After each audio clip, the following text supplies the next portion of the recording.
Estamos começando mais um episódio do Como Goz no canal Market e também YouTube e Spotify, aquele programa que a gente traz convidados que expandem a sua consciência. E o Como Goz é uma realização da nossa agência Empreiteira Digital.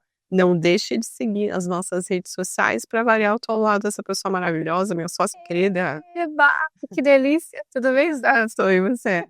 Tudo ótimo. E hoje a gente está com uma pessoa aqui para uma conversa que lá nos bastidores já estava bastante divertida, cheia de história para contar e de experiência de mercado para vocês.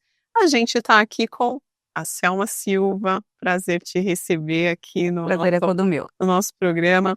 A Selma, gente, a Edilane já conhece a Selma de outros carnavais. Ó, não vou falar aqui, vou falar quantos anos ela se conhece para não revelar aqui a idade, viu?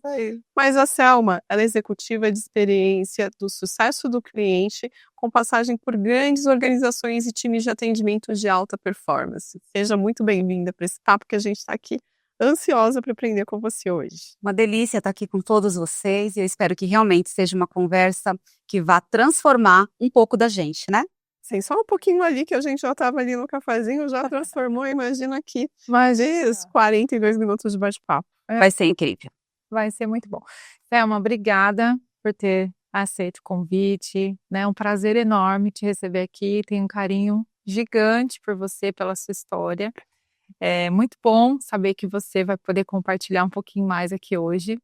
E aí, queria que você contasse um pouquinho, né? Começando pela sua jornada, como que o CX, né, a experiência do cliente, o sucesso do cliente começou a fazer parte da sua vida e transformando aí o resultado de muitas organizações por onde você já passou.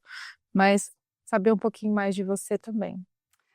Bom, é interessante esse começo, porque eu fiquei pensando bastante, né, sobre quando foi que eu comecei a viver atendimento, CS, CX, né? E eu descobri que eu vivo isso praticamente, gente, desde quando eu nasci, desde criança. Por quê, né? São histórias curiosas, mas porque eu sempre gosto de pensar que a gente faz parte, que o nosso núcleo, a nossa família, os nossos amigos, eles têm muito a ver com a vida que a gente vai ter, ou, né, com aquilo que a gente vai projetar e a gente vai desenvolver. E eu comecei a pensar um pouco sobre a história, né, dos meus pais, sobre como era a dinâmica da minha casa. E o meu pai é uma figura, né, bastante interessante, porque eu posso olhar para ele e eu posso ver muitos conceitos de mercado que hoje eu aplico, ou porque eu aprendi, ou porque eu convivo com outras pessoas que fazem essa parte, mas na vida dele. E aí talvez as pessoas possam pensar que meu pai era um grande empresário, que meu pai era uma pessoa extremamente estudada, do mercado, né? Mas não é a verdade, né? O meu pai, ele era uma pessoa extremamente simples e ele trabalhava como faxineiro, né? Faxineiro num prédio no centro da cidade de São Paulo. E vários escritórios desse prédio, eles eram escritórios de advocacia. Gente, calma que vai fazer sentido, tá bom? Eu sei que fica parecendo que não tem nada a ver, mas vai fazer sentido. E o que acontece? Eu ainda criança, eu via o meu pai saindo para trabalhar. E é incrível como eu já vivia olhando para o meu pai, eu conseguia ver um branding nele, sabe? Por quê? O meu pai, ele não saía com um uniforme de faxineiro, ele não saía vestido como alguém que fosse executar um trabalho operacional, braçal, não. O meu pai saía, né, com camisa social, calça social, cinto, sapato social e uma pastinha, né? Quem olhava para ele pensava assim, nossa, esse moço deve ser um advogado, deve ser um executivo, né? Deve trabalhar no administrativo. Mas a verdade é que ele chegava no prédio, né? E a parte assim de se arrumar e de se trocar, eu lembro bem porque às vezes ele me levava para viver a experiência com ele. Era assim abaixo dos elevadores, né? Como se fosse aquele galpão que fica ali no fundo, né? Subsolo. E ali ele se trocava, colocava o uniforme dele, então ele iniciava a rotina de trabalho. No final do dia, ele tomava banho, colocava a roupa dele de novo e ele vinha embora. Na pasta que todo mundo achava que tinha documentações importantes de assinatura, era a marmita dele, né? Só que o meu pai também ele tinha um fator interessante, porque ele também cuidava da nossa experiência. Então, ele saía sempre 5 da manhã para ir trabalhar, e ele chegava em casa por volta de 5h20 da tarde. E era raro quando a gente abria a maleta dele e não tinha alguma coisa. Então, ele dava um jeito de ter uma balinha, né? Ele dava um jeito de ter uma paçoca, e quando a coisa estava muito maravilhosa, ele levava um chocolate. Mas ele sempre dava um jeitinho de agradar a gente, de proporcionar para a gente uma experiência ali, né? Então, eu falo que eu conseguia ver isso muito presente na vida dele. E quando ele chegava, ele tinha jornada dupla, né? E o que ele fazia? Ele vendia, ele era um empreendedor. Hoje a gente fala que é empreendedor, né? Mas ele era um vendedor ambulante, ele vendia churrasquinho na rua. E o meu pai tinha a equipe dele, né? Então a gente vai pensar assim, não, a equipe de alta performance. Sim, o meu pai tinha uma equipe, essa equipe era de alta performance. E a gente também tinha os departamentos lá na minha casa, né? Então tinha a pessoa do atendimento, tinha a pessoa do CS, tinha a pessoa do CX. Por quê? Como que era a dinâmica? Meu pai chegava em casa e ele tinha um tempo cronometrado para sair, para fazer ali o segundo passo da vida, né? Que era vender o churrasquinho, e a gente dependia daquela renda, né? E tudo ali estava pronto, estava estruturado. Então, a pessoa que fazia a produção, né, era a minha mãe. Então, minha mãe era responsável por produzir ali o produto final que meu pai ia vender, que ele ia comercializar. O meu pai era o comercial, né? Ele saía para vender, mas ele também era o financeiro, né? Ele também era o controller, porque ele que fazia ali, né, os registros. E eu, a minha irmã e a minha mãe também atuávamos nas 3 frentes ali voltadas para o cliente. Então, a pessoa do atendimento escalada naquele dia, ela ia deixar o carrinho ali pronto. Então, ela tinha que resolver as questões de acender a churrasqueira, equipar o carrinho com tudo que era necessário, dispor as coisas de um jeito que ficasse fácil para ele, ficasse fácil para o cliente também. Então, a gente tinha que cuidar dessa rotina. Já a pessoa de CS, né, que às vezes era eu ou a minha irmã, a minha mãe sempre ficava numa parte mais, que eu já conto para vocês, a gente tinha que cuidar ali da parte do preparo dele para sair. Então, ele chegava com essa indumentária dele, que ele ia para a faxina, e ele trocava por um avental para ir trabalhar, e ele tomava um banho e tal. E aí a minha mãe já deixava tudo separado, né? E eu gosto de dizer que é justamente aí, né, se a gente quiser entender as diferenças, né? Atendimento sempre está para resolver, para ser reativo, e o CS para garantir resultado, né? Então, minha mãe deixava lá o chinelo, a toalha, a roupa que ele ia usar, né? E tudo pronto para ele tomar o banho dele. Só que a pessoa do CX, no caso, entrava em cena, né?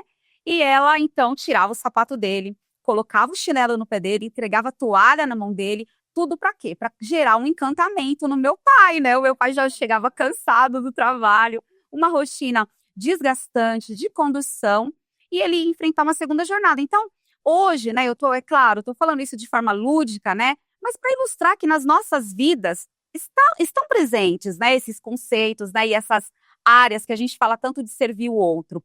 E depois que ele terminava essa rotina do banho, ele ainda tomava um café, que também tinha um tempo ali cronometrado. E a minha mãe fazia de tudo, né? Eu falo que ela era a parte, assim, de mais CX ainda. Não, eu era mais o CS ali, garantia que ele ia tomar banho e sair no horário certo. Porque a minha mãe inventava as coisas. Então, eu não sei como, tá? Mas ela conseguia de uma farinha de trigo, água e um açúcar e um sal, sair um bolo, né? Então, ela dava um jeito de encantar, de fazer aquilo, de preparar para ele, né, o café, para ele sair para as vendas. E quando a gente via meu pai executando as vendas, a gente também via. Por quê? Meu pai sabia o que cada cliente dele queria. Meu pai sabia quem gostava do churrasco bem passado, mal passado, quem era o cliente dele que pagava depois. Então, ele não expunha essa pessoa. Ele servia, se despedia e tinha um diálogo ali com ela que a gente não sabia que a pessoa era da caderneta, né? E ele também não anotava na frente dos demais clientes, porque isso ia expor as outras pessoas. Então, eu falo que eu criei, né? Eu nasci nessa vivência de observar as pessoas servindo umas às outras. Então, nós servíamos uns aos outros em família e a gente observava como meu pai lidava no trabalho. O trabalho para ele era um jeito dele amar as pessoas. Então, a gente também construiu, né? Eu também construí a minha vida assim, entendendo que era um jeito de eu fazer diferença na vida das pessoas. E aí comecei a trabalhar primeiro numa área assim, administrativa, num ramo de autopeças, e eu sou aquela pessoa que eu fico, né? Até o dia que a empresa decide que eu não vou mais ficar lá, né? Eu enraizo, né? E eu trabalhei lá durante quase 8 anos. E depois eu saí de lá e eu já entrei na área de atendimento. Mas por quê, né, gente? Eu já era mãe e, na época, que a gente pensava erroneamente e tristemente? Que qualquer pessoa que não tivesse uma profissão e precisasse trabalhar, podia atender. Então, o que a gente fazia? A gente ia para o atendimento. E na época ainda se falava assim, ó. Ah, você trabalha 6 horas. Vai lá que é fácil. E eu entrei na área, porque eu já tinha um filho, né? E falei, tudo bem, vou trabalhar meio período que vai ser ali mais fácil de eu cuidar da rotina da vida. E acabou que eu entendi que isso tinha a ver comigo. Era um trabalho que eu fazia, que eu fazia bem, mas que eu também me sentia útil. Para mim não era só trabalho, tinha a ver com as coisas que eu queria viver como propósito de vida, não só ser remunerada por isso. E daí em diante, toda a minha carreira e construção foi sempre voltada para atendimento, sucesso do cliente, experiência do cliente, sempre cuidando. Muito incrível. É isso. E delícia, Né? Muito bom. Gente, o ouvir seu essa pai é o história. Sr. João, né? Que maravilhoso. Meu pai é o João, meu pai faleceu quando ele tinha 53 anos. E depois dessa fase, gente, eu falo assim que essa coisa, esse de empreender, a gente não pode encarar como se fosse algo que alguém acorda e pensa assim, eu vou tentar alguma coisa. Não. Eu gosto de pensar que tem a ver com pessoas que querem impactar o mundo de alguma maneira, sabe? Que querem impactar as vidas de alguma maneira, que não se conformam em ver algo que precisa ser feito, ou uma dor, ou uma necessidade, e simplesmente continuar repetindo que existe a necessidade. Ela quer ser resposta para isso, né? E sem estudo, né? Ele trabalhava nessa rotina, e aí quando surgiu uma oportunidade de negócio, assim, as pessoas diziam assim para ele, não, você não tem condição, porque realmente a gente morava, hoje a gente fala muito comunidade, né, gente? Mas na época a gente falava na favela. E o meu pai tinha um pensamento de tirar a gente daquela ambiência, sabe? Então ele pensava longe. E eu não sei se vocês vão se lembrar, mas na época, gente, havia um boom que era linhas telefônicas. Sabe que hoje a gente tem celular, a gente fala, né, toda a tecnologia. Na época, não. Quem tinha uma linha telefônica era uma coisa, assim, fenomenal. A pessoa tinha um bem. E eu lembro que, na época, o meu pai fez um negócio, que eu não sei o que foi, e ele adquiriu uma linha telefônica. E quando surgiu uma oportunidade de negócio, ele entrou numa sociedade de um bar, e deu essa linha de telefônica como parte de pagamento e se comprometeu a trabalhar para pagar o restante, né? Ele ia pagar com mão de obra. E empreendeu, foi lá e montou o negócio dele, foi ouvindo o cliente, foi entendendo o que o cliente dele pedia, e aí o que ele fez? Do bar que funcionava à noite, ele começou a servir almoço, e eu falei para vocês que a gente era a equipe dele, né? Adivinha quem era a cozinheira? A cozinheira era a minha própria mãe. E depois ele entendeu que tinha muita gente que saía cedo para trabalhar e, embora tivesse padaria perto, passava primeiro no bar dele. Então, ele não servia pão no bar, pão com manteiga, mas ele colocava um petisco, ele mandava minha mãe fazer um bolo e ele servia um bolo e um cafezinho. E ali ele foi ampliando o negócio dele. E aí, com ele também eu aprendi o que era cross-sell, o que era upsell. Então, ele foi dando uma aula, né, de como, sem saber nada, ele foi fazendo. E por que ele conseguia fazer? Porque ele ouvia o cliente. O cliente dele pedia e ele entendia que era uma oportunidade de negócio e aí ele seguia. Aí você vai pensar, ele parou de vender churrasco na rua.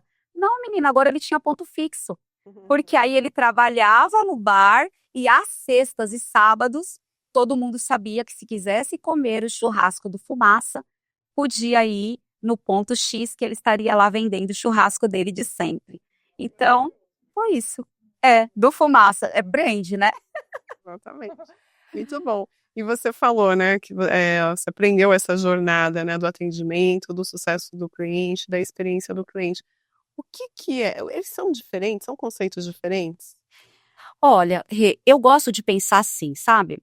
O atendimento, ele é o que a gente faz para o cliente. Eu acho que não existe nenhum negócio que a gente possa pensar em não existir atendimento. Então, atendimento é o que eu faço.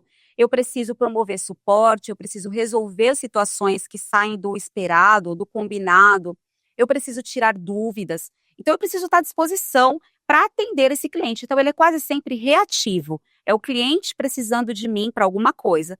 exceto quando eu preciso promover esse contato com ele, aí é uma necessidade minha. Eu não estou mais pensando tanto assim em primeira mão no cliente. O sucesso do cliente, eu gosto de pensar que é eu garantir que aquilo que ele adquiriu, aquilo que ele comprou, é exatamente aquilo que eu estou entregando. Por quê? A gente percebe que existe uma diferença muito grande entre aquilo que eu vendi e aquilo que o cliente acha que comprou. Então, quando eu tenho um descasamento nessa percepção, eu vou gerar frustração, eu vou gerar insatisfação. E muitas vezes não é porque o produto não funciona ou ele é ruim, é porque o cliente pensa que adquiriu uma coisa diferente. Um exemplo muito claro é quando a gente compra um pacote de benefícios em algum produto.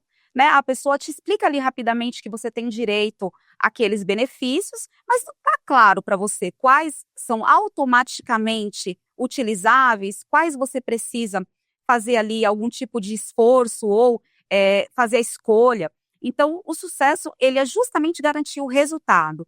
Já a experiência, eu gosto de pensar e gosto dessa definição, que traz para a mesa qual é o sentimento, qual é a emoção, qual que é a imagem que eu gravo na vida do cliente ao ele conviver, ao ele experimentar, ao ele adquirir um produto meu e até passar por uma experiência de atendimento.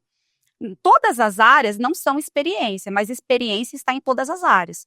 Então, para a gente deixar tangível, prático, né? Porque eu acho que a gente fala muito assim, colocar o cliente no centro, né? Vamos aqui atender. Só que como que uma pessoa que emite nota fiscal, ela está colocando o cliente no centro? Como que a pessoa que trabalha no tributário está colocando o cliente no centro? Então, eu preciso tangibilizar para os times, né, a experiência do cliente, é eu olhar para todas as áreas da companhia, para o processo completo, que faz parte tanto a jornada do cliente como a jornada da companhia, que não é a mesma coisa. E eu consegui garantir que a nossa visão de cliente está presente em todas as áreas. Então, eu estou emitindo uma nota, eu tenho que entender se aquela nota está com os códigos corretos, se ela está no tempo correto para o cliente, se ela vai ser disponibilizada da maneira certa. Por quê? Porque isso é eu pensar no cliente que vai fazer o consumo daquele meu serviço. Então, a experiência está presente em tudo, garantindo que o cliente tem uma sensação, um sentimento, né? É mais a parte emotiva da coisa, e está em tudo, né? Então, não adianta eu ter um atendimento ótimo, mas não ser resolutivo. Não adianta eu resolver se o meu atendimento não é cortês. Não adianta eu ter um atendimento cordial e resolver e eu não garantir que seja consistente a experiência. Porque a experiência também não é só o flow, né? É aquilo que, uau, experiência, no meu entendimento, ela tem muito a ver com consistência. Então, a gente vê que algumas marcas, né, principalmente quando você fala de alimentação, não importa onde você vá, a comida é a mesma. Você pode não gostar, você pode falar assim, poxa, esse bolo aqui é um pouquinho sequinho. Mas se você for naquela franquia, a receita é a mesma. Então, existe o quê? Uma consistência. Você não vai viver uma experiência na loja A de comer o bolo de laranja de um jeito e na loja B o bolo de laranja de outro. Pode ser que nem todos estejam tão bem decorados para causar um mal, mas existe uma consistência. O que pode mudar a experiência do atendimento, né? Porque envolve pessoas, que é um outro ponto. Mas pensando nas empresas, né, Selma, o que você avalia, né? O que uma empresa precisa, que decisão uma empresa precisa tomar na largada para colocar realmente o Customer Experience ou o Customer, né, Success, que a gente chama que é o sucesso do cliente, a experiência do cliente, como um valor? Olha, Edi, eu vou falar uma coisa para você. Eu já trabalhei algum tempo em companhias de diferentes segmentos, né? Converso com muita gente, eu gosto muito de ouvir atentamente como que as empresas estão se relacionando com esse tema, né? E uma grande parte, na verdade, fala sobre experiência do cliente, fala sobre sucesso do cliente, fala sobre atendimentos excelentes, mas eu não percebo isso numa prática mesmo cotidiana, né? Por quê? Porque num determinado momento foi o assunto que causou, né, um frisson e a gente começou a falar disso como se antes eu falar de atendimento fosse menor, né? Então, eu acho que causou esse certo encantamento nas pessoas. Mas eu, sem dúvida, acho que é o básico, que é a gente, de verdade, colocar o cliente como centro das nossas decisões, assim como a gente coloca o faturamento, né? E por que eu trouxe esse ponto do faturamento? Porque a gente vai dizer assim, eu coloco o cliente no centro, mas se eu tenho que fazer uma decisão que primeiro considera a receita, eu vou priorizar a receita. E eu não vejo nem problema em relação a isso. Eu vejo mais problema quando a gente tem um discurso e a nossa prática é outro. Agora, quando o nosso discurso ele é congruente, né, ele tá combinando com a prática, aí eu não vejo problema. E aí cada empresa precisa pensar em quais são os princípios de CX para a sua empresa. Vai ter empresa que está extremamente madura, e aí ela tem princípios de CX, ela tem centralidade no cliente de uma forma mais ampla, de uma forma já madura mesmo, com indicadores mais consistentes, conhecidos, estudados, né, considerados. E a gente vai ter outras empresas que elas estão ainda numa fase inicial, ou elas ainda não conseguiram, né, traduzir o que a experiência pode comprometer no próprio faturamento. Então, é um desafio grande para quem trabalha, né, na área de sucesso e de experiência do cliente, porque a sensação que dá é que o cliente quer que eu dê alguma coisa de graça para ele. Ele quer que eu fature menos, e essa não é uma verdade, né? Então, às vezes a gente demora um pouquinho para traduzir isso internamente. Mas eu acho que primordial é, sim, decidir, né? Então, aqui não é só eu dizer que tenho, é eu decidir que o cliente estará no centro da minha companhia e definir, ele está no centro e ele está em quais princípios. Então, dando um exemplo, se para você, CX, cliente do centro, você vai pensar que simplicidade, que facilidade é um princípio, então tudo que você vai fazer, você precisa visitar esses princípios e dizer, olha, aqui na nossa companhia, simplicidade é um princípio importante para o cliente, nós queremos. Então, se eu vou fazer uma entrega, se eu vou definir um processo, se eu vou contratar um sistema, se eu vou contratar um prestador de serviços, eu tenho que entender. É simples, porque é um dos princípios que eu tenho aqui. Exato. Então, eu penso que as empresas, elas não podem só pegar carona no que o mercado está fazendo. A gente tem que entender, né, qual que é o nosso momento, que estrutura que eu tenho para fazer isso, né? Porque às vezes eu quero fazer algo muito amplo, muito estruturado, eu quero começar com tudo, mas eu não tenho orçamento, eu não tenho pessoas qualificadas, capacitadas, e o mais importante, né, eu não tenho cultura, porque experiência do cliente começa com cultura. Excelente. Cultura está presente de ponta a ponta, né? É verdade. Não tem jeito, propósito e cultura. É verdade. Não são palavras genéricas, né? Não. E, Selma, quais são as métricas que são importantes na experiência? Olha, eu acho que eu vou causar uma certa... Deve ser uma polêmica. Eu acho que vai ser, acho que vai ser. Eu tinha noção disso. uma certa polêmica, mas eu vou tentar explicar. Aumenta a audiência com polêmicas. Quando a gente fala de experiência do cliente, né, eu acho que a métrica que todo mundo imediatamente fala, né, é o NPS.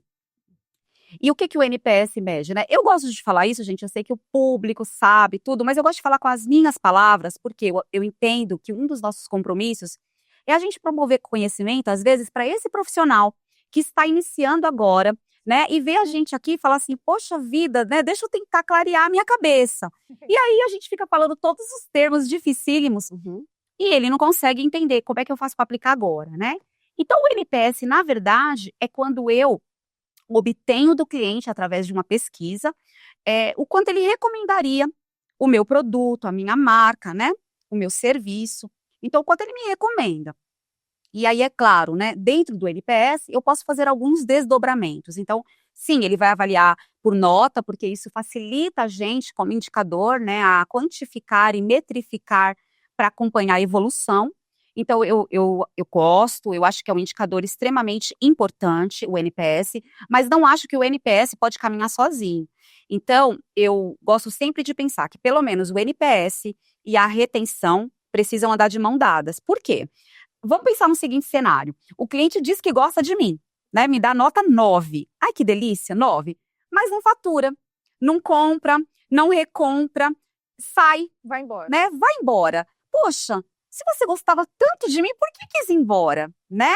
É como aquelas relações, né, de namorado que diz assim, olha, eu amo muito você, eu acho você incrível, maravilhosa. O problema sou eu, vamos terminar.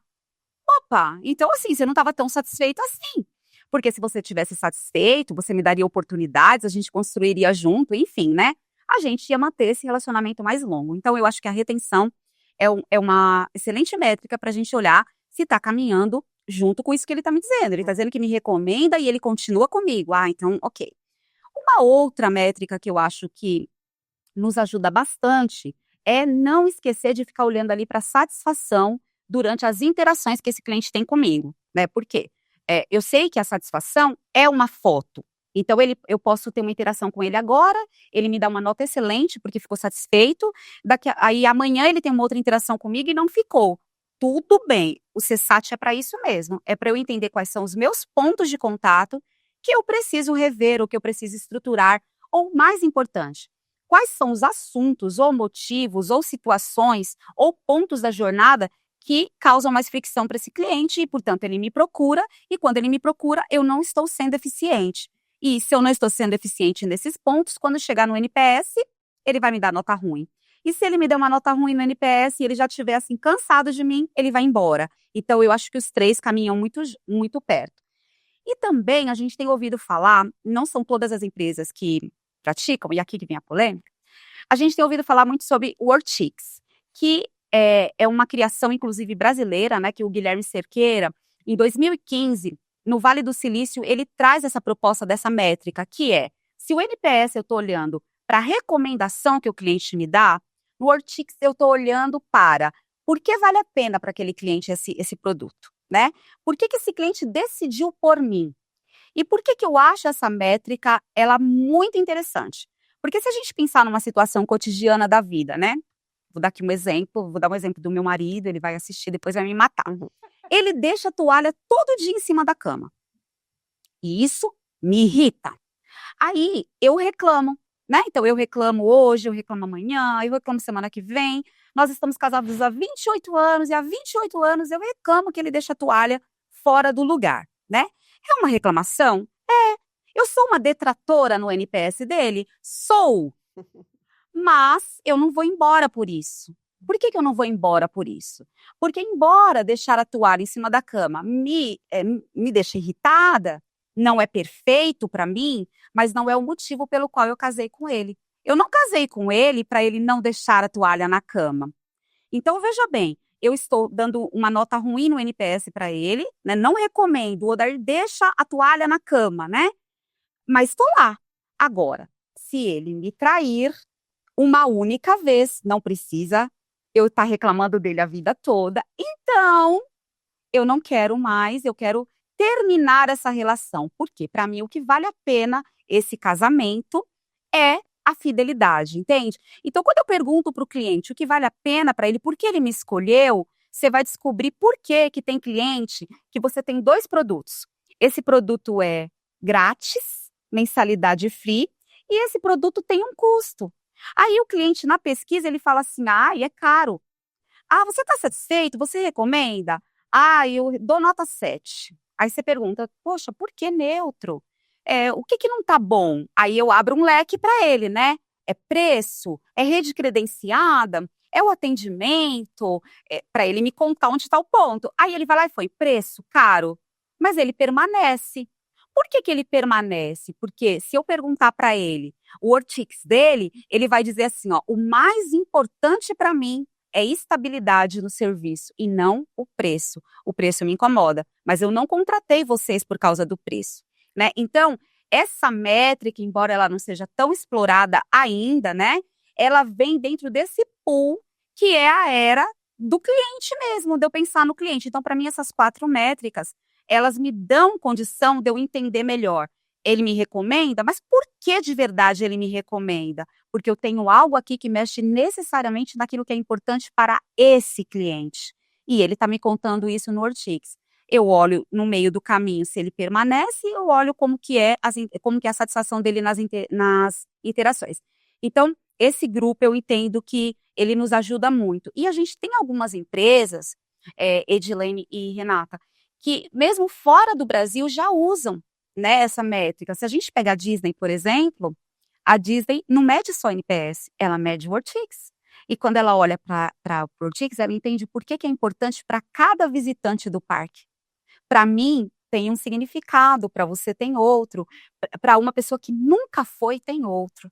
Então, você amplia, e isso te ajuda por quê? Porque quando você vai trabalhar a sua retenção, você já não olha mais para aquele cliente pensando em oferecer para ele algo para ele ficar, mas que está dentro do seu catálogo de coisas. Mas você está oferecendo para ele algo que é diferencial para ele. Que é o valor. Que é o valor para ele. Muito bom. Eu tenho uma curiosidade. Tá? Eu tenho uma curiosidade, porque senão a gente vai para outro tema. Mas na questão do NPS, o consumidor, ele tem hoje noção de que é importante responder esse tipo de pesquisa, porque eu vejo que às vezes tem gente que vê a pesquisa no e-mail e tal, deixa para lá. E isso é muito importante, né? Para a relação do cliente com a empresa. Sim. Olha, Renata, a gente está vivendo um momento agora, né, que tem muitos estudos demonstrando que já está ficando colapsado. O cliente já está cansado de responder às pesquisas. E isso por alguns fatores, né? Primeiro que a gente tem uma tendência, né, no Brasil, de a gente expor mais aquilo que incomoda, né? Então você pega, por exemplo, nas redes sociais, o que dá engajamento? As reclamações, as exposições negativas, as situações conflitantes, né? Então, geralmente, a gente dá mais ouvidos, né, para esse tipo de situação. E é o que acontece quando o cliente vai responder uma pesquisa. Se ele tem uma experiência ruim, ele tem uma tendência a querer responder essa pesquisa. Quando ele tem uma experiência dentro do esperado, ou até boa, ele diz assim, e depois eu preciso responder uma pesquisa sobre essa empresa. Mas ele procrastina, porque não é tão importante assim eu te dizer que você está indo bem. E tem uma coisa, né, do comportamento humano, que ninguém merece 10. Por que eu vou te dar 10, né? Uma hora você pode pisar na bola comigo. E a cultura não deveria ser essa, né? Hoje você é 10. Amanhã pode ser que você não seja, e eu vou te dizer, eu vou te dar a oportunidade de mudar. Então, eu acho que ainda tem essa questão cultural. Eu acho que a gente sabatina o cliente com pesquisas, né? Porque no passado, né, a gente tinha o cliente daquela marca, né? Então, como que você pensava cliente, né? Em 1990, você pensava no cliente da sua marca. Se o cliente quer comprar, ele compra com você e acabou. E você pergunta para ele a satisfação e pronto, você muda se você quiser. Hoje não. Hoje o cliente, ele não compara você com o seu concorrente, ele compara você com tudo. Quando você fala de experiência, o cliente, você fala assim, me conta uma experiência que te marcou. Você está fazendo uma pesquisa da sua empresa e ele vem e traz uma experiência de outro segmento, outro produto. Por quê? Porque ele já não é mais esse ser que ele está ali pensando só na sua marca na hora de responder, ele está pensando nele, né? Ele é o centro quando ele está fazendo. Então, essas questões também, mas eu acho que nós como empresa, o que a gente mais favorece o cliente a não responder é que a gente não faz nada com as respostas, né? Então, quando eu te pergunto o que você acha, quando eu te peço sua opinião, quando eu peço para você avaliar, você me conta 1 mês, você me conta 2, você me conta 1 ano, e eu não mudo, significa que eu não quero te ouvir. Não dá um feedback. Não te dou um retorno, não dou feedback, né? Não digo nem por que não vou fazer, e eu continuo te perguntando as mesmas coisas, eu entendo que vira uma falta de respeito, né? Eu tô te perguntando, você gasta tempo para me contar, mas na verdade eu não vou fazer nada, porque eu tô olhando para a média. Se a minha média tá boa, então eu mantenho. Se a minha nota tá ruim, a minha média tá ruim, então eu vou atrás dos detratores, né? Então, isso eu acho que gera esse sentimento no cliente dele ser usado, né? De eu não estar preocupada com ele. E é por isso que eu falo que fazer a pesquisa é bom, é importante, mas quem vai conduzir essa pesquisa, quem vai propor a análise de dados, dar as diretrizes, precisa ser uma pessoa que entende por que está fazendo aquilo e tem um objetivo fim, né? Perguntar por perguntar não faz muito sentido e eu vou gerar esse sentimento no cliente de que, na verdade, eu não vou fazer nada com aquilo, né? E a gente vê também outras coisas muito preocupantes no mercado, que são os vícios, né? Pessoas que perguntam assim, de 0 a 10, que nota você me dá para o meu ótimo atendimento? Né, eu estou viciando o cliente, eu estou dizendo para ele que nota que eu quero que ele dá. Ou quando você vê uma pesquisa de NPS que tem ali as carinhas, né, os emojis aí, sorrindo, e aí eu também estou viciando essa resposta. Então, eu penso que a gente ainda tem essa credibilidade para ser resgatada com o cliente, né?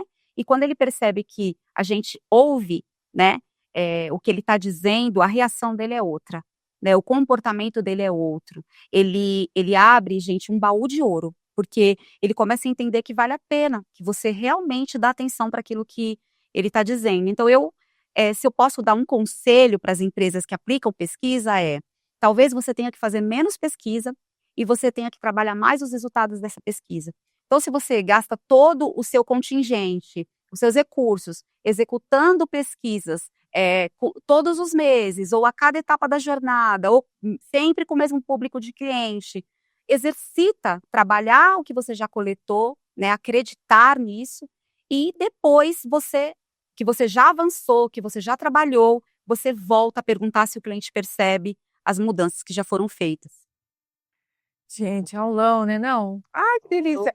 Ô, Céu, quando a gente fala de experiência do cliente, sucesso do cliente, muitas vezes as pessoas pensam que tem que ser algo muito grandioso, ou que tem que ser a hiperpersonalização, que agora está na moda também, né? De hiperpersonalizar, né, as relações com o cliente, o que é muito legal, mas ainda muito desafiador.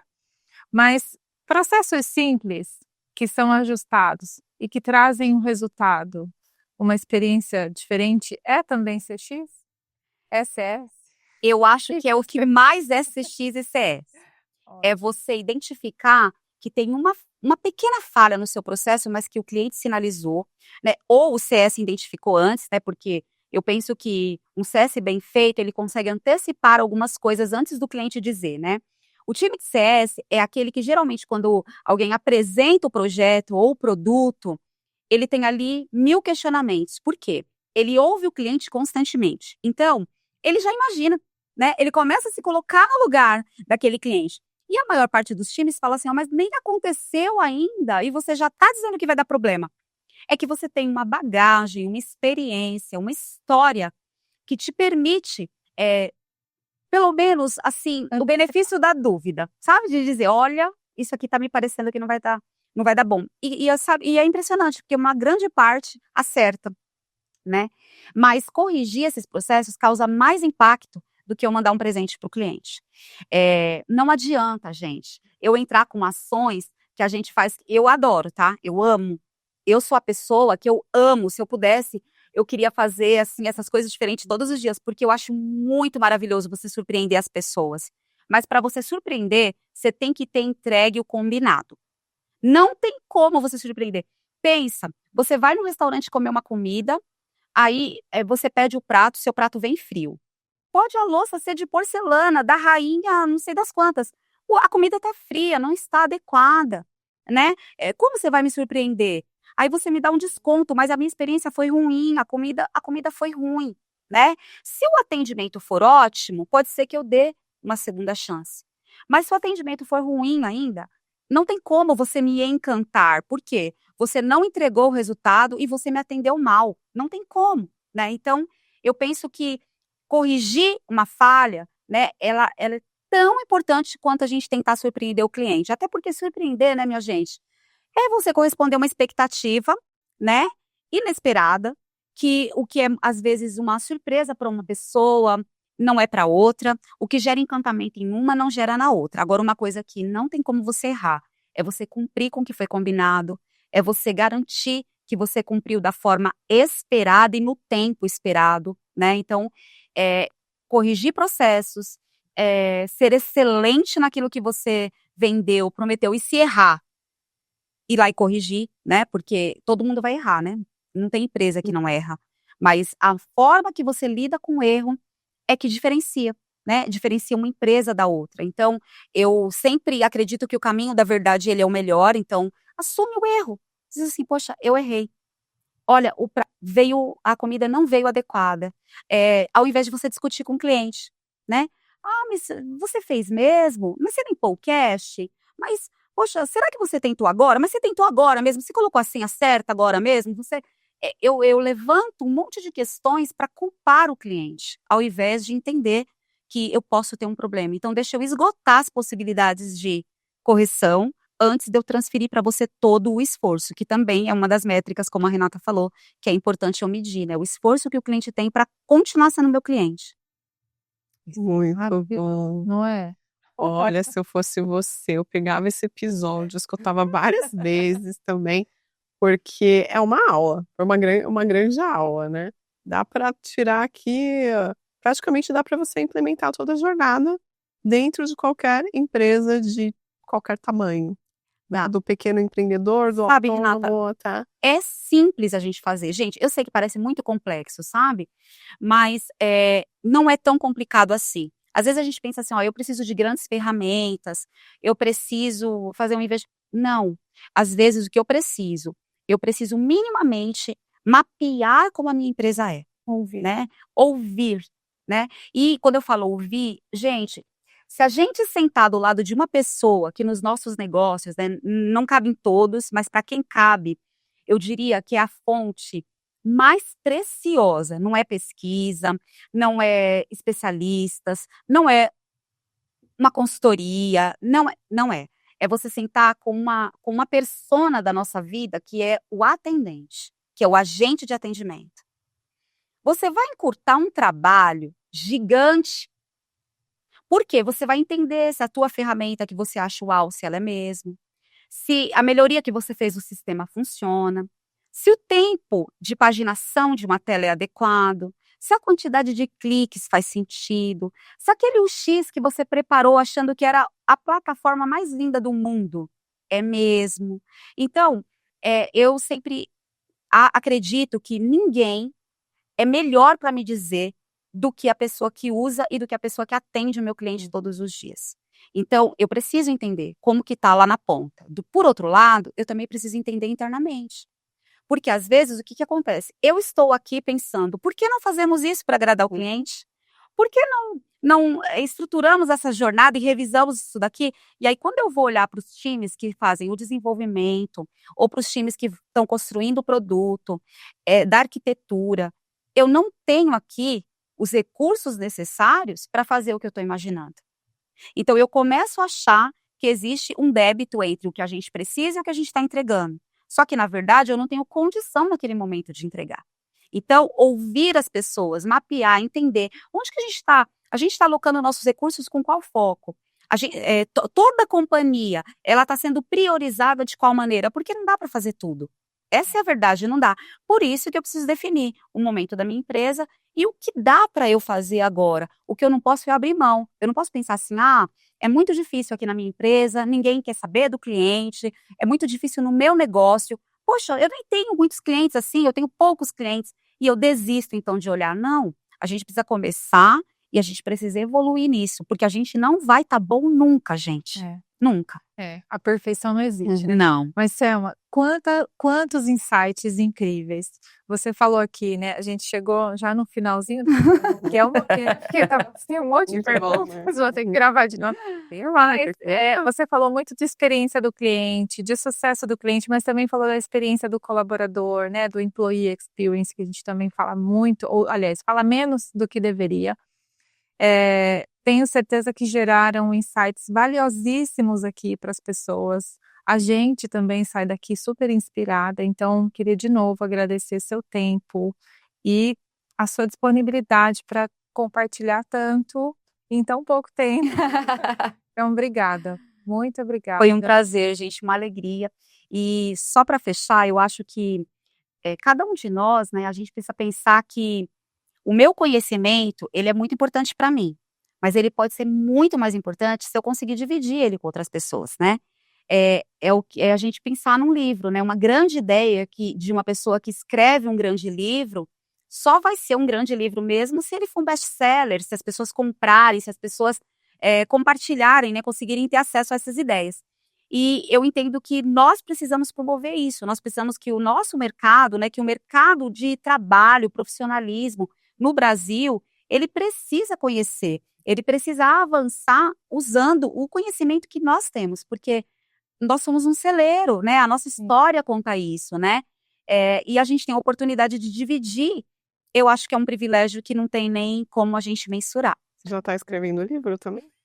Não, vale deixar Então seus contatos. deveria, por favor, Fica deixar a seus dica, contatos também Deixa para seus as contatos para pessoas. as pessoas te Bom, encontrarem. gente, olha, eu tenho muito prazer de falar desses assuntos, então quem quiser me encontrar, meu Instagram e meu LinkedIn é selma.silva.3. Eu sei, não está adequado ainda, a gente está trabalhando nisso, mas você pode me seguir, pode fazer contato, pode mandar perguntas, que vai ser um prazer a gente trocar mais a respeito disso. Pode contradizer, né? Porque às vezes a gente acredita de um jeito, mas a gente está aprendendo.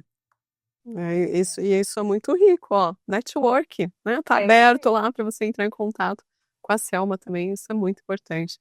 Obrigada pela sua audiência. A gente se encontra no próximo episódio de Cobogós. E não deixe de seguir Cobogós Oficial nas redes sociais e também a nossa empresa, a Empreiteira Digital, que realiza aqui o programa para vocês. Então, nós aguardamos você no próximo episódio. Até lá. Até mais.